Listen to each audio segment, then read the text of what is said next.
Hi, this is Glenda. I've been playing with flocking and I don't have a demo of it for you because I've decided flocking is not really for me. It's not something I've actually purchased. This is what I was working with. My daughter had this flock that she bought for something and didn't want anymore, and she also gave me these ones which are from $2 shops, so you can get this cheap flocking now because flocking is a thing of the past. It doesn't seem to be popular, and I've discovered why. I also discovered these flocks were not the same. Some people had videos on making your own flocking by scraping paper, and this cheap flocking is a lot like that. It's sort of almost like fibrous paper. This one was more like fibres, and it did behave a whole lot better. I mean, it says it's fibres, and it's like little tiny nylon fibres, and because of that you do end up with a lot of stuff in the air, which I never like. It's not as messy as glitter, but close, and most of the things that work with glitter work with flocking. So I tried various things. The first thing I tried was the stripes, which Stamp TV showed, and just use double-sided tape and then peel off alternate layers, put your one colour on, and then peel off the other and put the other colour on. Of course, there's a bit of red dirtiness in my yellow. Whether it's because it was the cheap flock, I don't know.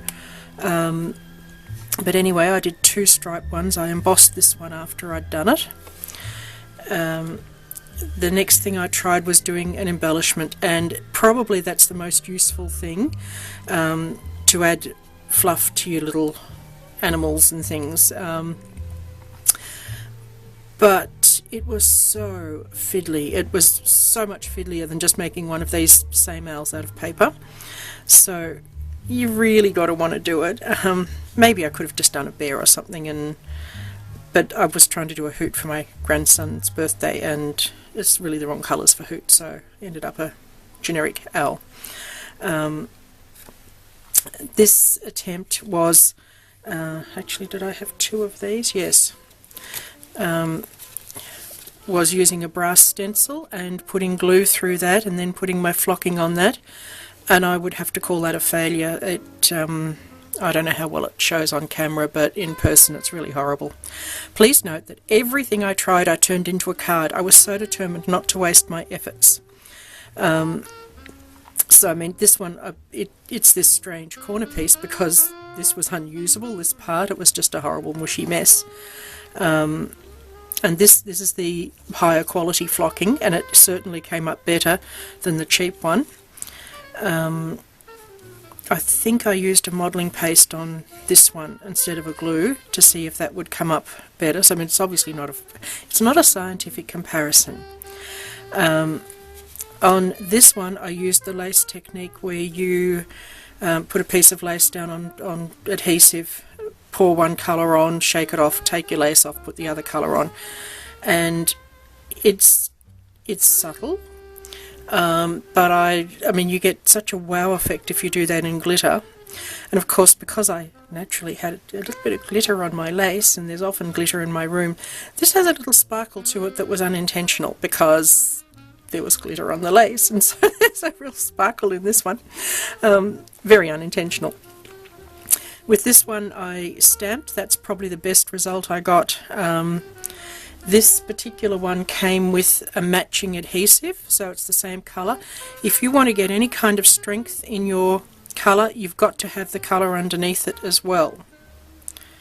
Actually, that's not what I did there. I used Stamp and Bond. Sorry, I'm getting it all blurred in my mind now. Stamp and Bond is what worked best for the background, so I stamped in blue ink, and then I put my heat and stick powder on and heated it, and then I put my flock on and heated it again. Now, with any of these, if you run them through your embossing machine, it will help set the flock onto it much stronger.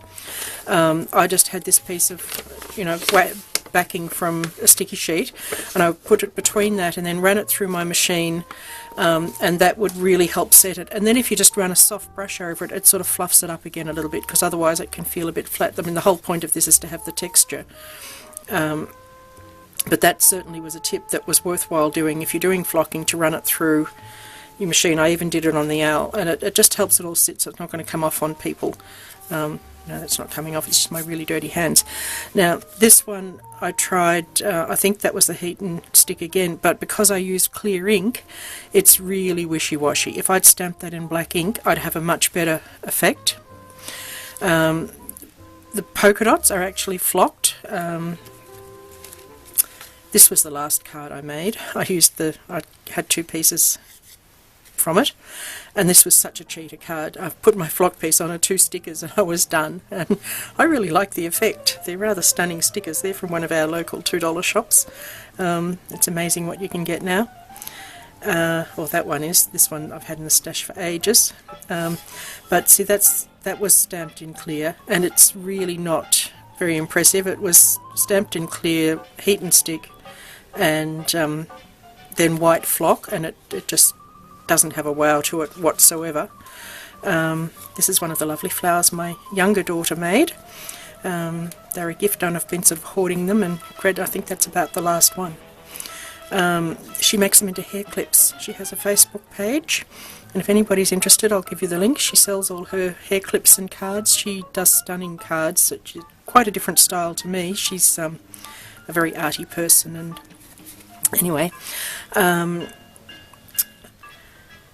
where did I go to from there? I mean, this one was one of my early attempts at a background, and it really just didn't work, but I still cut it out and used it. This one, I put glue over the whole sheet of red cardstock and then put my red flock on it. When it was completely dry, I then embossed it. Now, after I'd done my sheet of red flock, I thought, I've got packets of that. I can skip that whole step of flocking and just use bought flocked paper, because that's the thing, there's wonderful flocked papers out there, and yeah, so unless you're doing a little embellishment, I'm only sharing this because this is what I've got to share, but this is, I think, everything I learnt on flocking. So yeah, the adhesives didn't work great for me. You had to wait for them to dry, and so the heat and bond was probably the best if you want to do a background.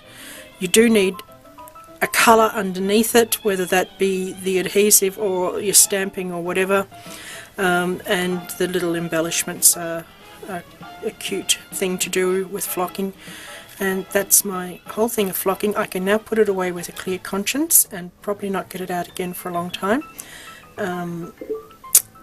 So, if you watched this, thanks for watching.